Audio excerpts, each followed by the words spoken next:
back. We're back. Episode 10. We just like to wear the same outfit all the time. I have about 7 of these, so don't judge us. Yeah, I only have 1 of these, but it's just really comfy, so Okay. I wear it a lot. So, I feel like you do have multiple ones of these. I don't. Huh? I kind of wish I do because it's really comfortable. Oh, really? I actually got this on Amazon. You only have 1 of these? Yeah. I feel like I've seen you wear like something like this, but in different colors, though. I have one that's like kind of similar, but has like a higher neck. It's not from Amazon. It's like burgundy. It's like similar, but it's a little different. It's different material and everything. Yeah. Okay. Yeah. So, anyways, the topic for this podcast is going to be on intuition. And listening to it. And then being able to listen to it. Okay. So, since it's Ashley's topic, I'm going to let her start. What would you like to say about it? So I recently have like kind of come to the understanding of really deciphering between the two, like what is your intuition and what is this part of your mind that's connected more just to the outer world, and how to decipher between the two and know which one is which, and how to allow your intuition to guide you. So we have talked about that I'm movement prime. Mm-hmm. So I find that if I just start moving, I can almost allow my body just move for me. It kind of feels like my body's just moving for me sometimes. And I know that my intuition and spirit is guiding me in what I'm doing. And then really being able to decipher between my higher self and my lower self is what I call it. So the higher self is basically the part of your mind that's more connected to your soul and spirit, and then your lower self, or you can also call this your ego. And Sankhya philosophy that Ayurveda draws from, they call it ahimkara. They call it ahimkara instead of ego. Really, ahimkara kind of relates to ego even within like plants, because plants are separate. Plants also have an ego, and anything that's separate basically has an ego. So ego doesn't, in our Western terms, doesn't really apply to that, but ahimkara does. But whatever, getting really. But. Okay, so. A couple questions. Yes. Okay, so 1. Do you feel like people are instinctively intuitive, or is this something they need to develop? Or maybe it's not that straightforward? Not that straightforward. I think it depends on the person. I think as we come into this world and we're instinctively intuitive. Okay, so like you think kids are more intuitive? Yes. I agree. Yeah.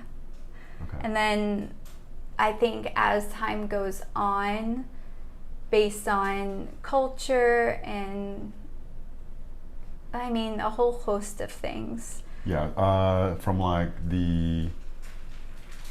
Oh, Jesus Christ. She's Cat's so going cute. crazy over there. Okay, so from like time. the diet you put in your body, which will actually almost create a haze, to a lot of the social conditioning. So what we learn in school, what we're seeing on TV, social media, even a lot of what, say, our parents teach us, or what our friends say, right? It starts creating structures that starts interfering with us being able to follow our intuition. Yep, and we start to listen to others rather than ourselves. And we're even, like, the way our society is set up with school and everything, we're taught, you listen to your teacher and you do this, you sit here and you be quiet. Our society also, you listen to the government and you listen to your healthcare doctors. They know what's best for you, rather than teaching us how to listen to ourselves, because we know everything that we need to know. We just you don't might have not the ability. understand. True, yeah. And you'll still actually know because it'll feel right. Right. Right. But we're not. Our society isn't built in a way that cultivates this listening to ourselves. It's more listen to the government, listen to your teacher, listen to your mom, listen to your dad. Now, if you're gonna maybe give some hints, not hints, and tips on how to start opening up or start being able to pay attention to it? What do you think? So I think a simple one is just to start asking yourself, like, why am I doing this? And you don't necessarily need to know the answer right away. Just ask yourself the question and allow whatever comes up come up. And if you feel like nothing's coming up, then just move on and just continue to say, okay, why am I doing this? Do I actually want to do this, or am I doing this because of something else? I think that's helpful to start to move into it. And then meditation is very helpful. There are many different types of meditations you can do. But that helps. Meditation increases your self-awareness so that you are able to discern. Okay, and if you had to take, completely. And then how well can you connect to your intuition right now, do you feel like? I think I'm at probably like a 60-70% if I had to give it. Based on like what you think is possible. Yeah. Right. And I think what I think is possible is, baby girl. Okay. What I think is possible is almost like the clarity within ayahuasca. I think that's possible on a daily basis. She likes computers. She's stepping on the computer. Okay. Little girl. Hi, baby. Okay. So the clarity that was within ayahuasca, I think that's possible all the time. And I think that's like 100%, where you're just you're able to pick up on what spirit is. You just know? Okay. So based off of that, you feel like you're at 60 to 70%. Yeah. Okay. I feel like I'm probably at like 15 to 20% based off of what I think 100% is, what I have experienced. And it's compared to society or just like almost everyone I know or meet, it's actually really, really good. Does that make sense? So it's like I'm actually feel like there's a lot more to go. Yeah, a lot more to go, but it's more than. And it's actually like a couple standard deviations. If you can even measure it that way above like where people in general are at. Yeah. Thinking back to when you were younger to now, do you think your ability to listen to your intuition has increased? When I was a kid? Yeah. So I actually think since I've been like conscious as a kid, like so 3 or 4, that's like my earliest memories, like bits of memories before that, but 3 or 4, I think because of like the cultural upbringing and everything, I actually think I had very little intuition. And the intuition is something that's actually only really opened up probably the last year and a half, 2 years. Probably actually opened up a lot more after I started working with Dominic, which was like summer of 2016. Right, and then especially with everything now, it's just kind of opened up and accelerated a lot more, and it's still only like 15 to 20%. Like there's just so much more, but even 15 to 20% is more than enough. Now, some tips I have for intuition is, it's just this feeling, or like you just know it's like a calling, and then it's there for you to follow, and then you'll actually think about it. Sometimes you might think your way out of it. But it's like this is like calling, just know. Now we access it in a couple different ways, right? So you talked about if you just start moving, right? You just start moving, that's easier for you to access it, right? So that's behavior prime. Right. For me, perception prime, it's actually just noticing the feeling, okay? And then we're both not structure prime, but for someone that's structure prime, it's almost like a set of routine or rituals that they'll go to. Like they already have something set that they know they follow this. So even though it's an action, they relate it more as like a set of rules to follow that actually will get them to that place, right? And then the other one is the direction of the flow, or of the energy flow, or how we relate to it. So is it like more out there, or do we relate to it more in here, right? So we all have one that works better. So if we're drawing energy from the future, and we try to actually follow whatever we feel here, it's not going to lead you anywhere good, right? It's when the calling's out there and that's where your source of energy is, then you know, like it won't steer you wrong. Yeah. Okay, and the same thing with behavior. where, like, one, you have to figure out where do you draw your energy from, and then two, how do you actually initiate that? Yeah. Okay, so that's like a very simple way. Just going back to the computer. To put it. I know. And baby. And No, then, girl. And then, see, I can't multitask.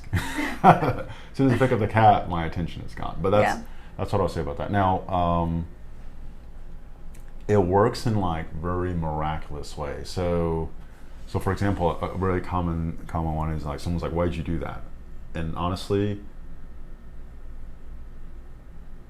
for the longest time, I used to try to like justify it. But even my reasoning for doing it, it's just a reasoning after the fact. But the real reason why I did it was just because I felt it in my gut, right? Or like not in my gut, but like I just felt like something was calling me to do it. So then I'll just go do it, and I'll give you a specific example. But some typical characteristics are like, it's like I didn't really do too much research. I didn't compare a lot of other options. I didn't really think through. I didn't do the cost, reward, benefit. I just kind of went with that, and then it really worked out well, right? So like even signing up for the alchemy course, right? I went to the gate with no intention of doing it, and even though I've been getting emails, right? Even the first day, people were talking about it, no intention. And then Donnie had like an event Saturday night to talk about it. Well, that's kind of cool, no intention. And I was actually walking with a buddy of mine, Anthony, and we were on the way to the steakhouse, and then he was saying how excited he was about it, and something just clicked in, where like I just felt it was like, oh, time to do it. And then just to give you like an idea, it was like $1,000 a month to do that course. Yeah. Which is like, you're deciding to spend 12, 13 grand all of a sudden. Oh man, I don't know if I have that money, but it's like, you know what? All of a sudden I felt it. Okay, I'm going to do it. And then somehow like money showed up. I just figured out how to make the finances work with the money that night, and I ended up signing up the next morning. Actually, the next morning, this is a really funny story. I woke up, right? I'm like, I don't know, it's a lot of money, like that's not even what I came here for. So I started using my mind, and then as I started thinking about it, my neck, like the left side of my neck, started like getting tighter and tighter and hurting, right? I'm like what the hell? Like, are you kidding me? Right? And it's just like hurting more and more. So I literally remember I got out of bed, and then I got my laptop. I went downstairs to the hotel lobby because we didn't really have Wi-Fi in the room, and then I signed up there. And as soon as I signed up, I actually felt the tension go away and release. It was almost like my body was telling me like, don't think about it, just do it, right? And then I'll tell you right now, like honestly, at the time when I signed up, and even all of last year, I'm like, I don't know, is it worth it? Whatever, right? There was highs, there was lows, there was ups, and there was downs. And even though I was really grateful for a lot of the stuff I got, I'm like, I don't know, did I just like waste money? Because there was a lot of money. And then boom, year 2 comes. And year 2 of what I'm doing is $1,800 a month. So it's like double, right? I'm just like, oh my God, like what's going on? And then, so that was back in February, right? This time, so it started in February. I somehow decided I'm just gonna do it in December. I was like, okay, well, see, if I make more money, then I'll do it. That's what I was telling myself. And then, again, I talked to Anthony, and then somehow I'm just like, okay, I'll at least put the money down to register, which is like $300, and then submitted the application to do it and everything. And then looking back now it's what, May or June, and we just had a pandemic.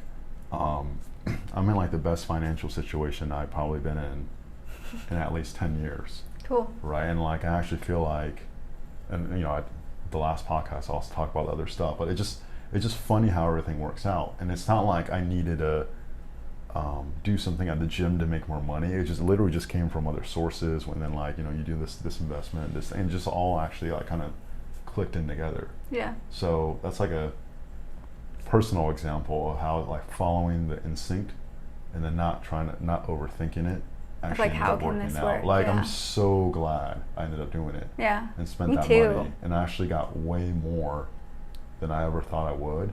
But even from a financial situation, like I don't know if I would have been able to progress the way I progress Yeah. if I didn't do it. But I would never have known a year and a half ago. Yeah, So, cool. Yeah, and your example you're thinking about? well, no, actually another tip popped in my head of you actually making an intention to allow yourself to be guided by your intuition or by spirit or by God, like what you can call it anything really, just something higher than yourself. Yeah. And making the intention to do that, because when I have sessions with clients, I always, before they come in, I do a whole like movement intention process of please allow me to be guided, and please allow this time to be exactly what this person needs. And it's like I do a whole little thing. Yeah, so like surrendering to something bigger to let it guide you. Yes. Yeah. And then if I don't do that, then I feel very different while working, and then I'll just like maybe do it real quick. And it completely shifts everything, and I feel myself being guided. Like I have these like ideas of like, oh, do this, like when I'm working on them. So you're talking about when you're actually working on people, it's almost like when you surrender, like just and again, it's that movement for me. And the moment when you need it, it'll actually just come, and you're almost just like, I don't even have to think about it at all. I don't know what's gonna happen next. I'll just trust that it's gonna happen. Yeah. Yeah. Boom. Yeah. And then I can actually think about the session post-session and think about like what they've been saying, what's been going on with them, and then what I actually did. I'm like, oh, that was like so perfect that I can't think about it. I was so brilliant and smart. Not brilliant. I didn't even think about it. But it came through you. Yeah. Right. Yeah. But yeah, making that intention is really helpful. And actually, Miriam Williamson always suggests to people to do this like little prayer of like, God, how would you have me, where would you have me go? What would you have me say? What would you have me do today? And like creating that, saying that prayer and saying, what would you have me do? And then from there, like move and do those things. Go talk to these people. Yeah. Yeah. So the first time I ever had that experience, you were actually there. I remember. Yeah. What was it? Wait, of the movement? Huh? You went to it was after the sound healing, and you went to Whole Foods and you got butternut squash? Oh, no. But I told you about that. But it's actually before that. So public speaking was my biggest fear growing up. Oh, couldn't do it. Okay, I remember. Right, and then my background, before I started all this, I joined the Air Force after I graduated, and I did intelligence. And a big thing in intelligence is you have to brief people, public speaking, talking to people when they're just focused on you, right? And it was this tough experience. It took me about a year and a half of just doing it nonstop, something like one of my biggest fears, until one day I realized like, okay, I'm not gonna die. Right, like, and it really shifted, and I'm like, oh my God, and I actually noticed I'm getting better. I wasn't even good, I was just getting better, and then that was like a huge turning point in my life. I'm like, I don't have to be bad at anything, like nothing's really set. Like when something, you can work at it, but then when something shifts, something that was really scary before actually turns into something enjoyable. Now, up until that point though, all my public speaking has been, okay, you prepare, you study what you're gonna say, you write everything down, you have bullet points. If you make a PowerPoint, don't put paragraphs on there. Have bullet points that will kind of cue the audience and you on what to talk about next, right? And then I had a friend. She was teaching a class at Rollins, right? And she was like, I don't even know what to do with these kids. Can you come and like talk to them just so you could like occupy like a class for me, right? So she used me. I'm like, okay, I'll go do it. And for some reason, I was like, you know what? I'm not going to prepare anything. I'm just going to know the first thing I'm going to talk about. I just let it go from there. And that was the first time in my life I actually talked in front of a group of people, and it was like an hour at 15 minutes, right? And then I literally went for like an hour and 15 minutes straight from one topic to another. We were engaging the audience, whatever. And then I remember afterwards, I'm like, wow, like it literally just came out. It just came out one after another. And a lot of people came up. They asked me like, to trade information and whatever. They're like, oh, thanks someone that and they like got my information afterwards. Right? And that was the very first time where I'm like, I don't actually need to prepare what I'm going to say. If I just get up there, I could just trust that it'll come out, right? And ever since then, I don't think I've ever prepared what I'm going to say in front of people. It's just more there's an intention. I'll get up there, and it'll just happen the way it happens. And I think you actually have that too.